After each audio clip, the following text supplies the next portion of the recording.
What up, everybody? Scuff D here, and I am back. It's been take a little short vacay, ready to do a Malcador deck video. I had this one on my list to do before I left, before I took some time. Didn't get a chance to it. Want to make sure I get this done because I expect anytime there's a patch, and we may have a patch upcoming, that throws off replays, and I've got some really good games pinned for him. But I want to talk about Malcador the Sigillite, because this is following the change that he had, and it was just a very minor change to his ability. His ability used to cost 1 energy, and now costs 0 energy. Choose a card in the enemy hand. If it's played before your next turn, create a seal in your deck. That alone, that ability alone, is huge. As you can see, pretty good amount of games. Feeling good about that. Seeing 3 cards, because when you use this ability, you see up to 3 cards in your opponent's hand. That is huge, especially right out the start of the game and through the course of the entire game. You want to use this ability as often as you can. Creating seals is very nice. That's good. It's good to have seals. Those certainly tie into his reckoning. But being able to see what the opponent has can help you telegraph, or help you sculpt, rather, what it is that you're going to do on your turn and the turn following, and maybe even the turn after that, because you know that they have an 8 energy card. So at 8 energy, the odds of them playing that card are high versus 5 energy. At the same time, your opponent now knows that you know at least 3 of their cards. They don't know what you know that they have. So that kind of bends a little bit of what they're going to play. Plus, they don't really want to give you a seal, so they might try to play stuff counter to how they normally would play. So just that alone. Hand advantage, nothing. Hand knowledge, very important. And now your opponent changing their playstyle because of your hand knowledge, also effective. This does nothing to the state of the game on the board, nothing at all, but the psychological game there is huge. It's really unique and fun. It plays, similar to the Alpha Legion a little bit when you're playing like Alfarius, way back when, Classico Alpha Legion, but completely different. Because the card variance and the card pool here is completely different. The seals are obviously, powerful in their own degree, but then also you've got Malcador's Reckoning, which was changed. Before Malcador's Reckoning, you had to play, basically 3 seals to get it to cost 10 energy. Now you have to play 3 seals to get it to cost 9 energy. It's a little bit better because if you play 4 seals, then you've got it for 7. And it's not one of those things where, like, initially when this came out and I was playing the game, especially some of the seals here, specifically, I think the Secret of the Throne, that's a very powerful seal. If you played that 3 times, you should have won the game. But some of the other seals aren't that case, and if you've got a warlord who's creating multiples of them through the course of the game, you may end up getting a few of those. It's okay, it's not going to swing the game, but it's going to help, and you can get his reckoning fairly easily. Typically, every 3rd game, I get Malcador's Reckoning off. And the other games, it's close, but it's not something I need to have. His Reckoning is uber powerful. Region of Terra is just better. 2 energy, choose a seal, and just create a copy of it in your hand. So for 5 energy, essentially, every turn, you're going to be pumping out Secret of the Throne or Seal of the Sisterhood, Seal of the Mistratum. It's really effective. One thing I like to do, and this is important, I'm not sure it's going to show up in the replay, so I'll go over it now here. The turn that you're going to use his Reckoning, when you're going to change into the Region of Terra, you want to use Malcador's ability one last time if you can. One last time, because when you change over to him, unless you've got his Reckoning reduced to 5 or something like that, you're not going to use his ability. This is one last time to kind of lock your opponent's hand up, get a little extra knowledge and then possibly create an additional seal for you to draw on your next turn. Because drawing a seal on your standard opening play as well as creating a seal with Region of Terror gives you 2 seals to work with on your turn. That's really good. That's the ideal seal. I think you could go with 3, but we'll hit there. So that is Malcador's ability. That's his Reckoning. Again, the course of the replays we'll take a look at. I won't be able to say enough of this. This is really helpful. But let's take a look at a game, and then we'll look at the deck, and I'll kind of explain my card choices here. Okay, so we're going to be playing off against Sisters deck, Emendera Kendall. The Sisters are a very powerful faction. They've got a lot of power cards. These are all looking good. These are all good cards to have. This deal 3 damage, can destroy Sisters for the most part. Malcador's Circle is a very powerful starting card, and the fact that you're going second in the majority of the games with Malcador, because he has low initiative, is going to be very helpful, because this is going to give you this precognition counterattack. One of the best plays is to use Malcador's Circle, counterattack it, and then your opponent has to throw a tactic or some other ability at it to destroy it. Otherwise, you're going to be getting a big unit every turn. He's going to get stronger and stronger. I see the Flamer. I know he can play the Flamer, and he's going to have to if he wants to reduce this this health of this troop. This is telegraph play. Like, I can't say telegraphed. He doesn't know that I know, but now he knows that I know because I get a seal from it. I'm still going to have a troop to pump up. And if you can keep these guys around, Malcador Circle around, to give them Sigillite's Chosen, hey, that's great. It's not necessary. I feel like Raven's Claw is probably going to be what he's going for. That's what I would go for if I wanted to get rid of a 3/3 frontline that can get bigger and bigger every turn. Again, I'm losing nothing here. I'm forcing him to respond to a card that I was going to play anyways. I'm gaining 2 seals in my deck. And I can't say enough of it. Now, the Tallyman is great here because it helps very much like the Las rifle section to get rid of those little 3 health troops. It's also drawing me a card, puts a body on the ground that they have to deal with. Drawing cards is probably the tightest obstacle that a Sigillite deck has, because you can create over the course of an entire game 10 plus seals. But if you aren't drawing them, you're not getting as effective as you should be or as you want to be. So you've got to have ways to draw the cards, whether that is Leticio, Void Engagement. I imagine he'll play that Steel Talon Hawk. I would play that Steel Talon Hawk on this unit. Yeah, he's going to flank. I'm surprised. I think he was just trying to get rid of it altogether. Because if he played the talk, it would still have 1 health. So that makes sense. That's a fair play. But again, another seal. Thank you. I'll take it. Yeah.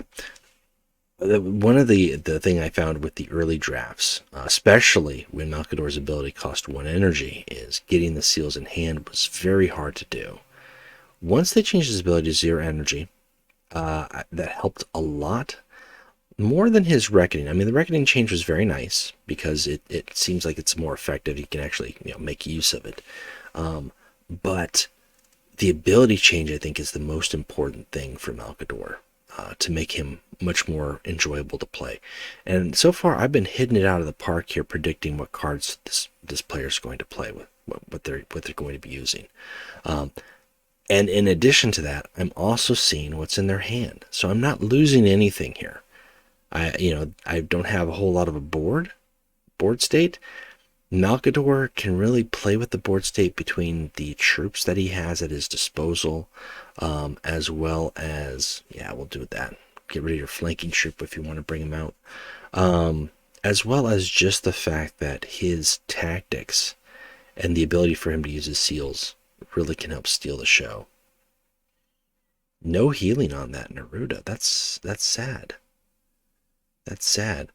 So he's going to make my ability actually cost something this turn. So instead of costing 0 this turn, it'll actually cost 2. I'll probably pass on using it, which is fine. And we'll play Execution Force. I think this is one of my earlier drafts of the game where I was trying that card out. I've since changed Execution Force out. The current draft that I'm using, I found a little bit more effective. While it's nice to get rid of a threat the moment your opponent plays it, it doesn't draw a card, it doesn't do anything for you. And as I mentioned, drawing cards in general is super necessary for Malcador. He's got to get cards in his hand.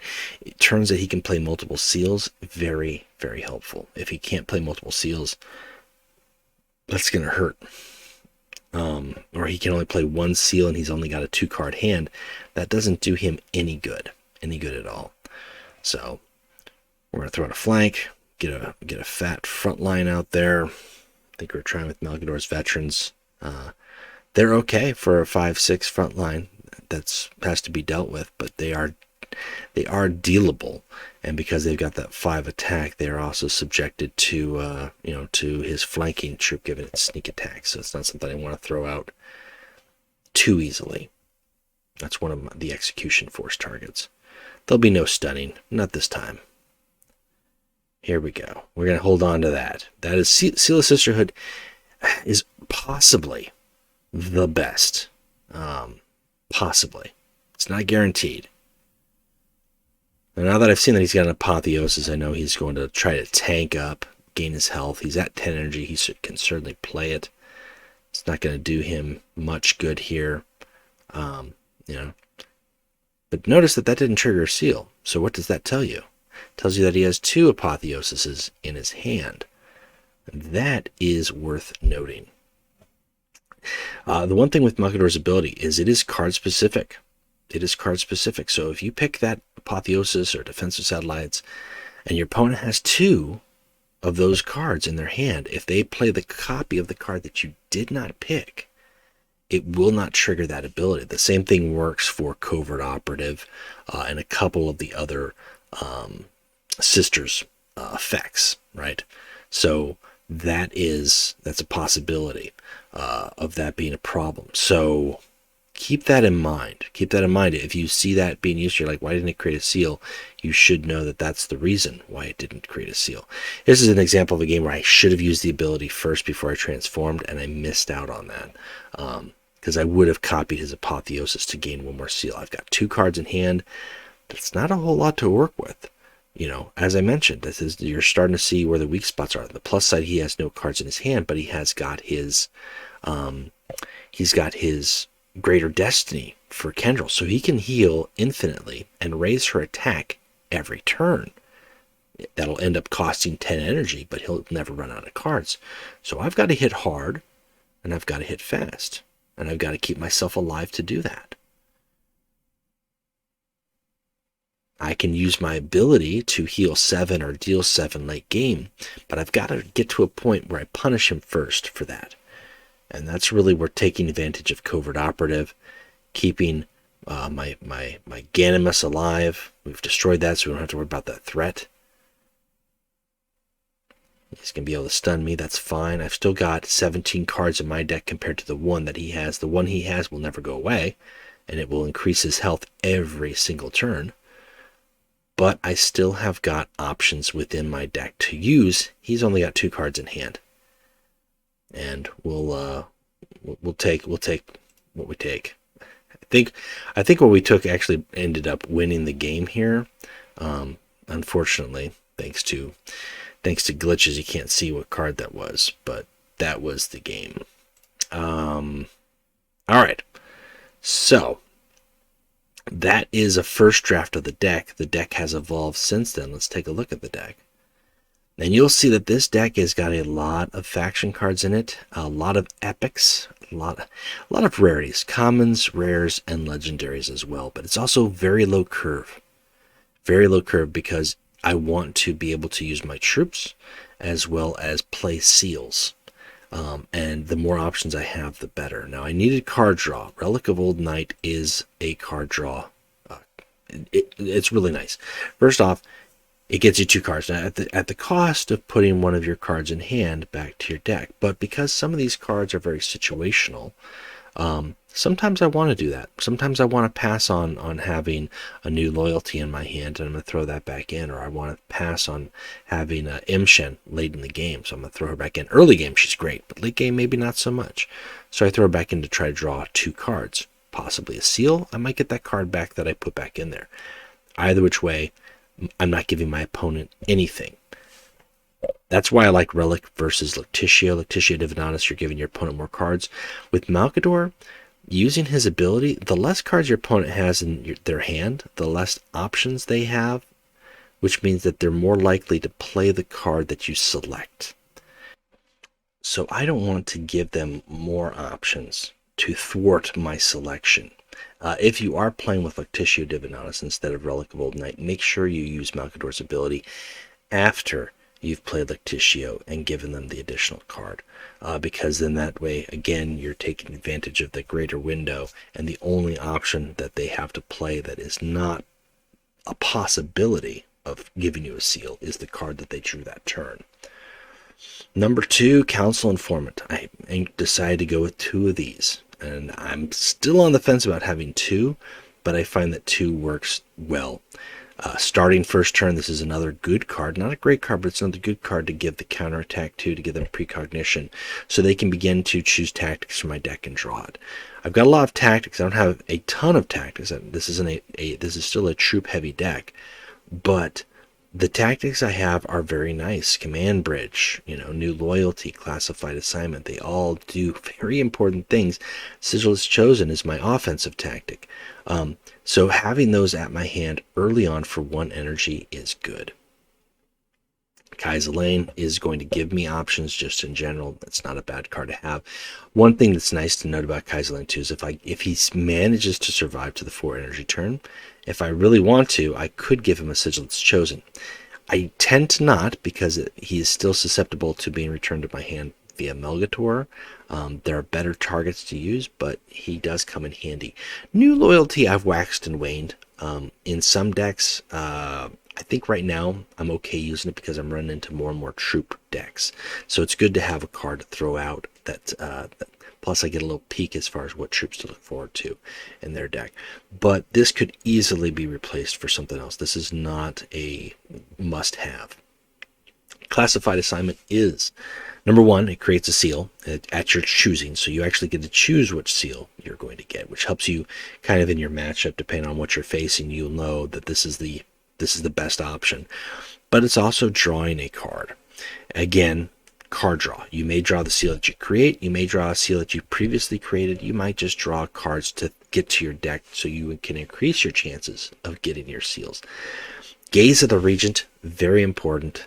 Giving can attack, whether it's to a warlord, whether it's to a troop, and it deals 2 damage. It's just good. It's a solid common. Talked about Malcador's Circle.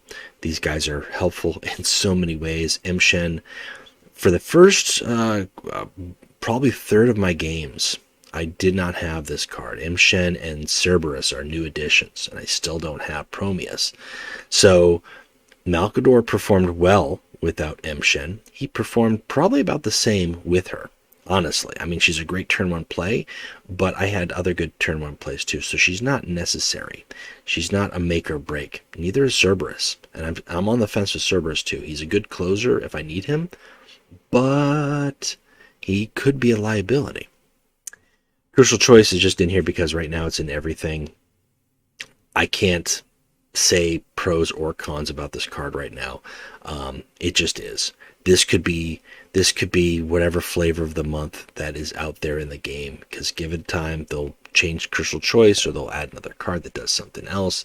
You could use that card in place of Crucial Choice. It'll be the same thing. I don't like having it, but at the same time I understand that if I don't have it, everybody else does, then it's a liability to myself. So Covert Operative. Now, first off, this has got Stealth, which is great. It's a 3-drop, which is great. It's got a Rally, which is great. And the Rally ties into my ability, which is looking at their hand. If I see 3 cards from Malcador, and then I see 3 completely different cards with the Covert Operative, I have seen 6 cards in my opponent's hand, which is probably more than half their hand or all of their hand. That alone is really good. The fact that they can deal 5 damage when your opponent plays the card that they're most likely going to play is very punishing. You can sit your covert operative out the entire time he's out there. Take the risk. If they use a Joker Company or some sort of anti-stealth, if they have it in their hand, that should be the card that you pick with him. But if they don't have it in their hand, or you don't see it when you play covert operative, then, you know, at the very least, you're putting a threat that they have to respond to this guy, or it throws off their entire game. Do I want to play this card? Is this the card that he picked? I don't want to take 5 damage. And when they don't play that card and they keep covert operative alive, the next turn you play Sigil that's chosen on him, and he becomes a nasty thing that they still have to deal with, that is no longer stealthed, and that is going to throw damage at them if they throw out that select card. Sometimes you can tie those two together, because I'm going to play Sigil as Chosen on my next turn. He's got a hard removal. Guess what? I'm going to select that hard removal because I know he's going to hard remove. So not only am I going to deal 6 damage from covert operative attacking, but even after the hard removal, I'm going to deal 5 damage. Now, what's important to note, and this is kind of iffy, I've reported this to Everguild. I'm not sure if it's intentional or not. Sometimes when a card is played that removes covert operative from the board, whether it is hard removal or whether it is random damage, his ability doesn't trigger for the deal 5 damage. But that's only sometimes, and that's not like, they've got 2 copies. They only have that. I've had games where they only had that card. They played that card. They got rid of him, and it didn't trigger the damage. But then I've had other games in the same situation where the damage has triggered. So that's not something to bank on. Don't be, alarmed if that happens to you and you miss out on that 5 damage. That's a possibility. I don't know if that's going to be fixed right now. I believe, though, based off of other cards that operate, Malcador,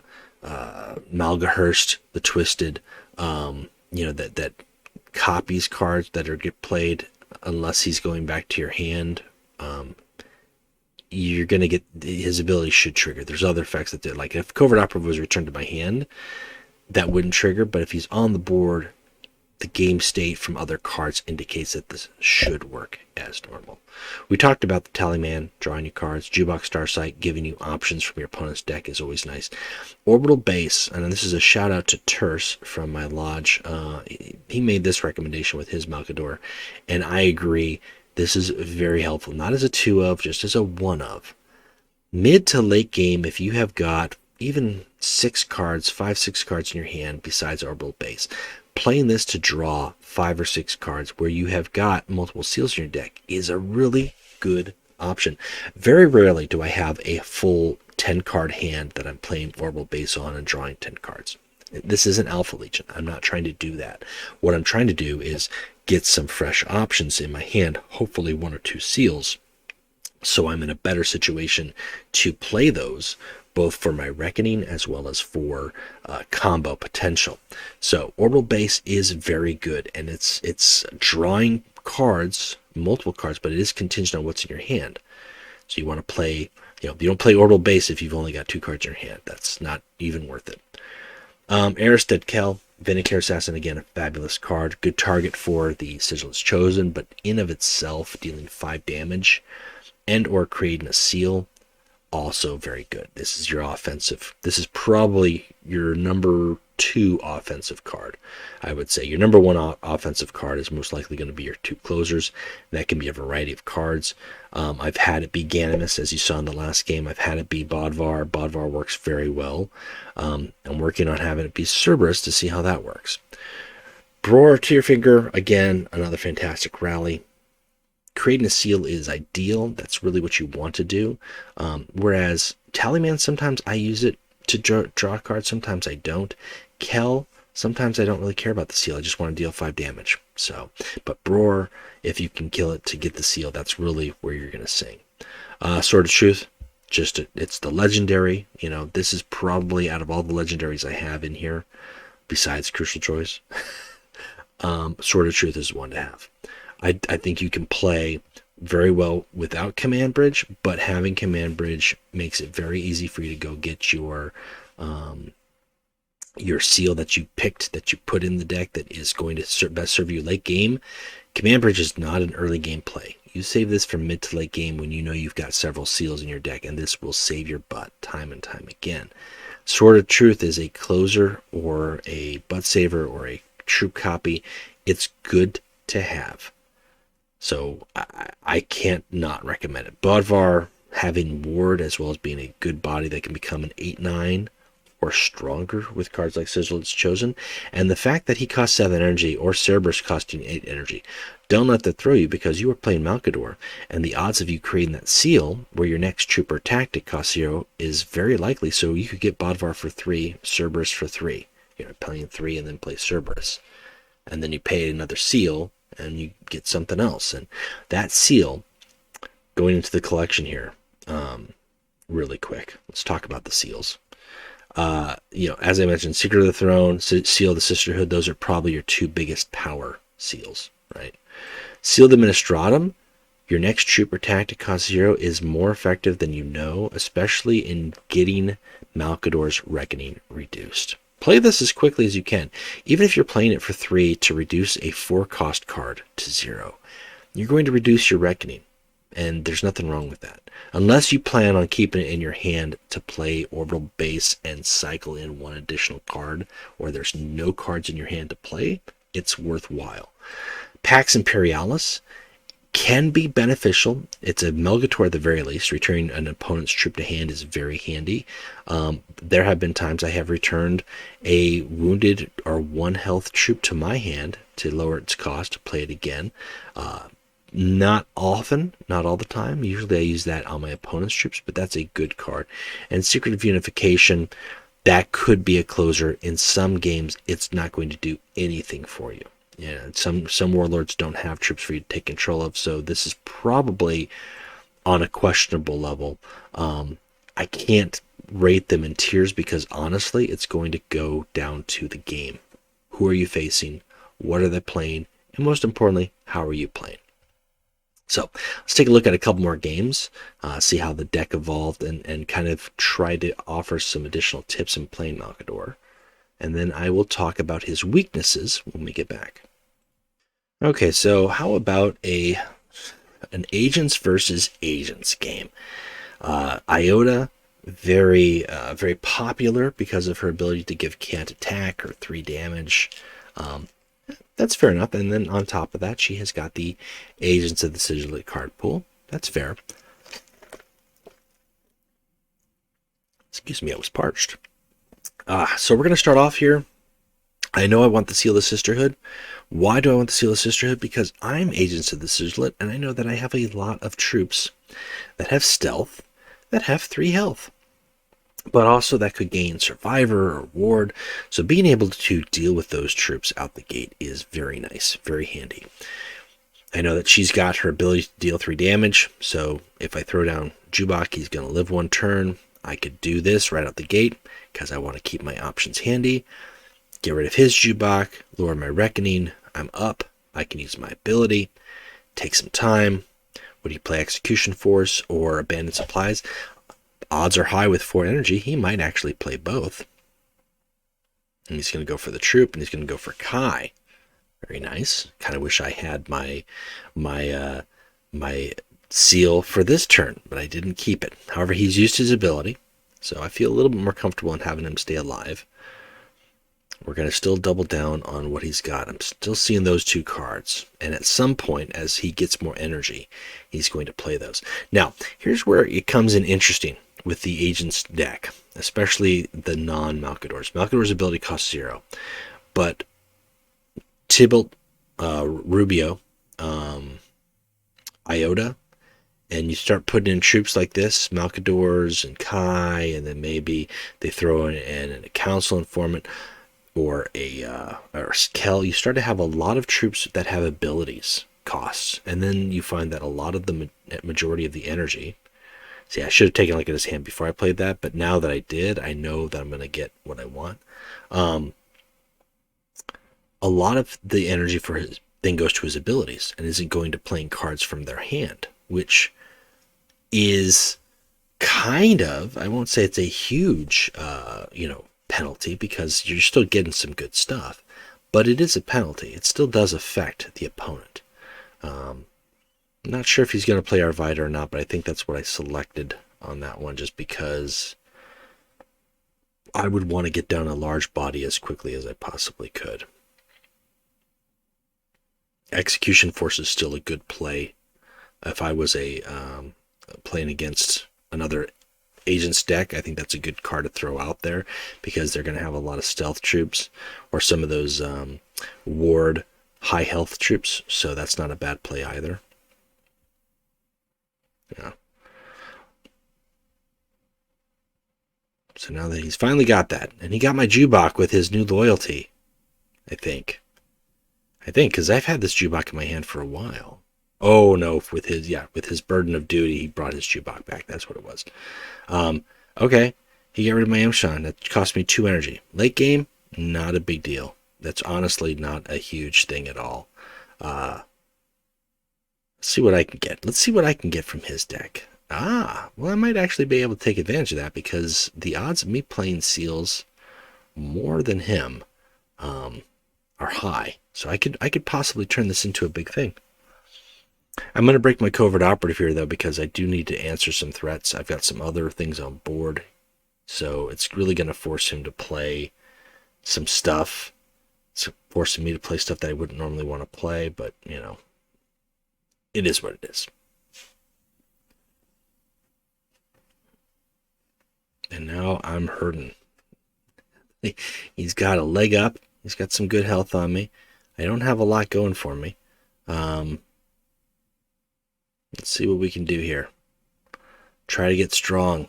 That's what we can do. Give him precognition. Keep him alive a turn. The faction itself not having flank or hard removal is a big thing.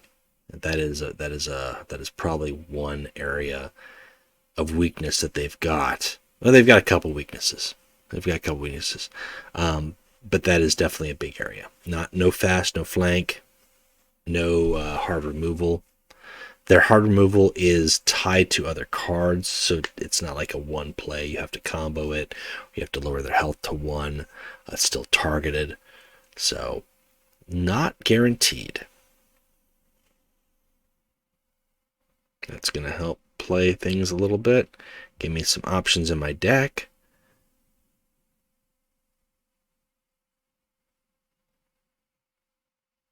However, because he's got 1 health and he's got ward, it's going to require a face bash or some random damage to get rid of him, because this ability is not going to do anything. So he's going to lock in. He's going to deal the 8. He knows that that's a potent threat, understandably so. Leaving the Council Informant. This is where Council Informant, whether it's late game or early game, comes in so handy, because she is not exactly a command bridge, but she offers some options of the command bridge, and being able to pull out a Sigillite's Chosen or a seal, which is really powerful, to pick what you want, especially if you've had multiples out in your deck. Yeah, I'm not gonna complain about that.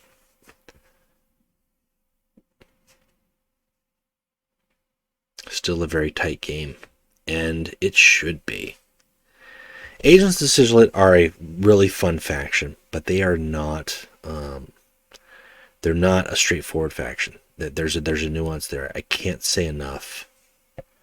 Yeah, we'll do that. We'll take it. We'll bounce one of his boys, and that gives my guy the 8. Bounce that front line. This is one of those examples where that seal comes in handy. They don't always come in handy, but this one it did, and that's going to lock me in the game.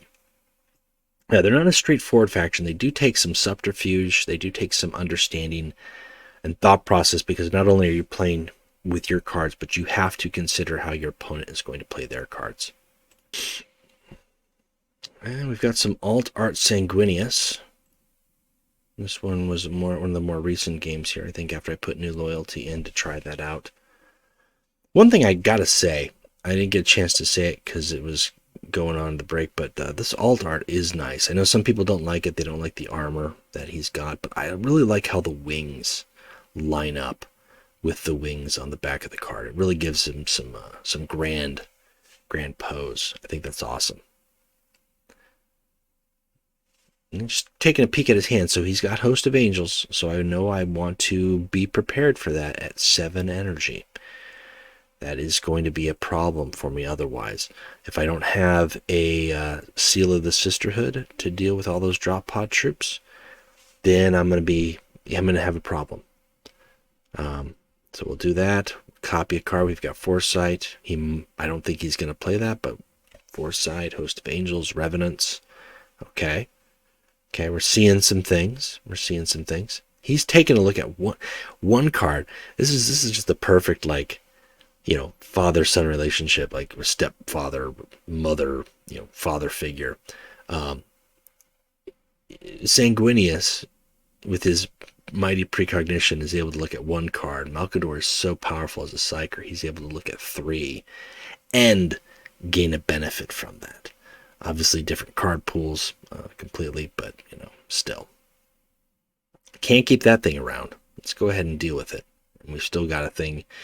Now, if he's got the Spear of Telesto, I haven't seen it, but he's got 1 extra card in his hand. It's possible that he might. Then, he could play it, but he's going to play the precognition instead. And that's okay. While he's doing that, we'll see what we can do to set things up. We know he's got Host of Angels. Odds are high that he might play the Host of Angels.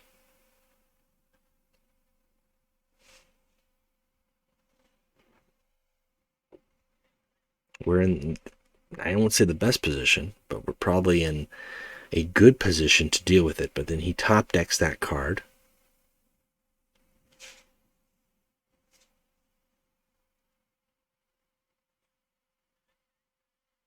Gets punished for the 5. And if he answers this for 6, he's going to take 11. If he doesn't, he's still going to take 11 on my turn. He's chosen to use the ability. We're going to throw down another Sigillite's Chosen on the 1 troop. Yep, I'm going to take the deal 7. That'll help with closing. And we're going to put the pressure on when we can.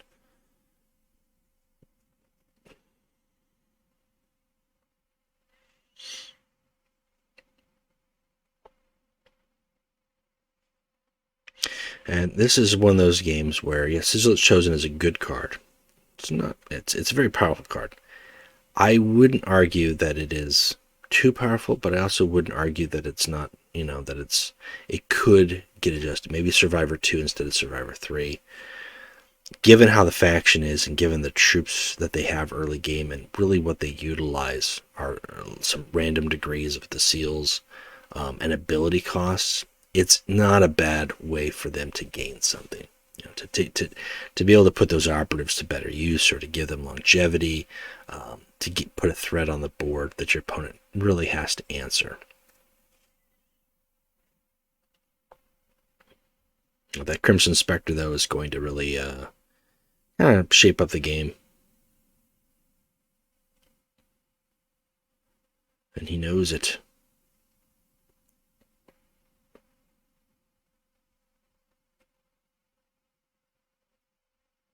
And that'll be it.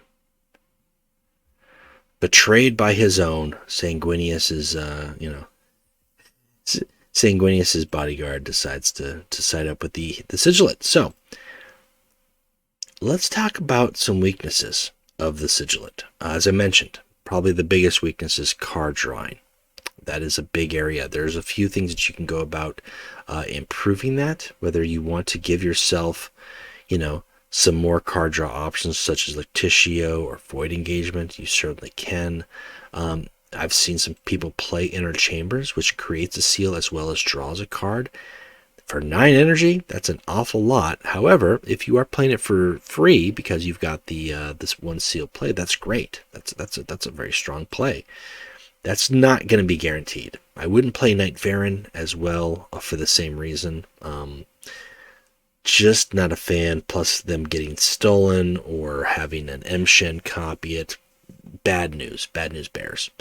Calexis Assassin is a very good closer. If you don't have Bodvar, you don't have Cerberus, or you only have 1 Bodvar or Arvida, Calexis works very well. It's got stealth, it's got 6 health, it's got a great ability You might not use it, the ability that often, but there have been some games when I was packing this before I had Cerberus, it tells you how many tactics they have in your hand on the side. So if you want to use this energy and they've got no tactics, don't do it. But there was a couple games where they had a Apotheosis in hand. That was their only tactic in hand. It was one tactic in hand. It was Apotheosis. So I just paid 2 to deal 10 instead of attacking for 9. And my opponent has to either give up their whole turn to play Apotheosis and heal 6 and still get attacked for 9, or play other cards to hope to get rid of Calixus Assassin or thwart Calixus, but then take 10. That was just the ideal. That was the ideal game. It doesn't happen that often. But a 9 attack body with 6 health that's in stealth for 8 energy, very good. Very good. Plus it tells you on your turn, like I said, how many tactics your opponent has got. Ganymus is a very good option as well. Ganymus has got a great ability because you can grow it in attacking. It's got terror, stealth. Very powerful. I think for hard removal, though, as you saw, I don't have hard removal. I don't use Hidden War now, and I don't use Fierce Tenacity. I found that playing with Malcador, I want to either steal my opponent's troops, jam my opponent's troops, or bounce my opponent's troops with the seals.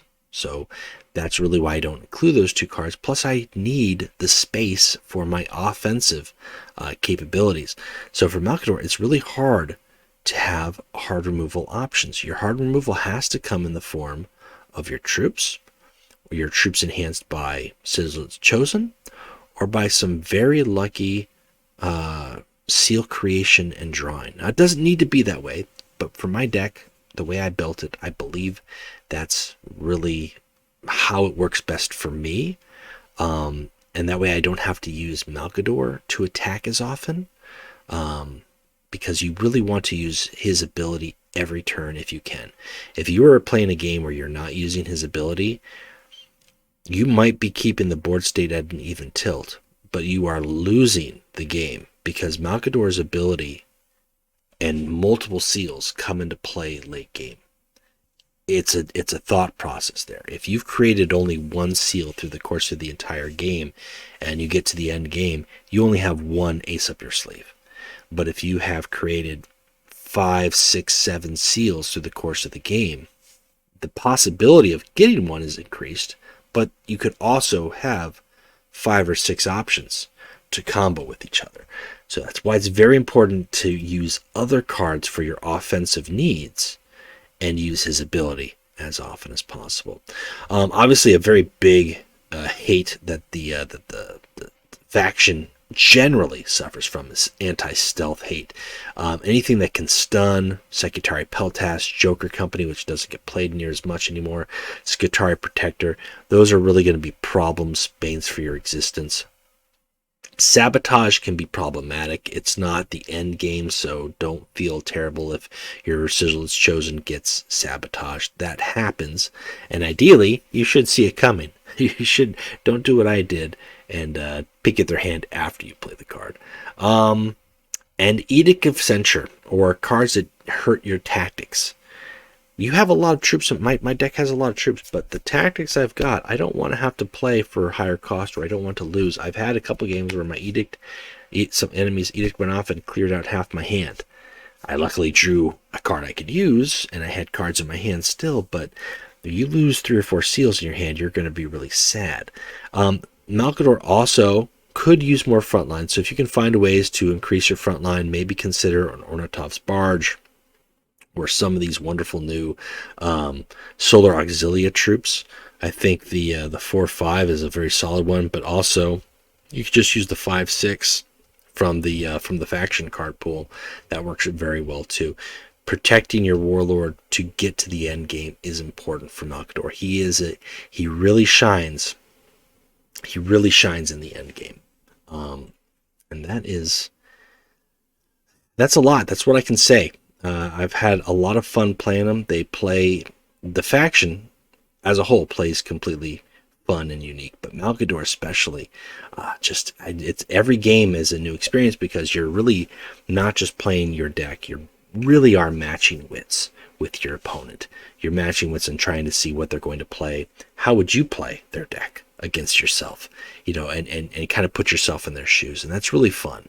So I hope this has been enlightening and inspiring. I hope that you have got some ideas as far as what works and what maybe you want to change in your own deck. Seals are great. Don't rely on them, but you can expect to play them through the course of the game. You really want to rely on your options to give yourself seals or give yourself options late game and get to that late game spot. And that comes in a variety of forms with tactics and troops. And once you are able to make that happen, and you've got those seals in your hand, or you've got the Region of Terra in play, yeah, you really got to be up on your game to know how best make use of all the pieces on the regicide board and take your opponent down. So that's it for me, guys. Until next time, keep playing Legions, and we'll talk to you later. Bye.